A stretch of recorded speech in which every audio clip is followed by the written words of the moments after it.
En otro orden de ideas, la oferta académica y de servicios educativos para el nivel medio superior del Instituto Politécnico Nacional es puesta a consideración de los jóvenes. Veamos los detalles. Para ayudar a los jóvenes que están por egresar de la secundaria en la elección de su carrera profesional, el Instituto Politécnico Nacional inauguró la Expo Profesiográfica en las instalaciones del decanato de la institución en el casco de Santo Tomás. Se trata de un espacio para que los estudiantes conozcan la oferta académica de la institución.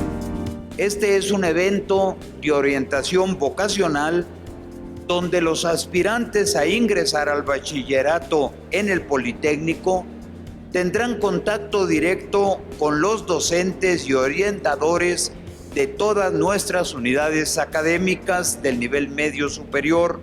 En esta expo se busca que los estudiantes obtengan información sobre las carreras disponibles en el IPN, cuál es su oferta laboral y las aptitudes que deben tener para acceder a ellas, aunque en algunos casos ya se tiene idea de lo que buscan.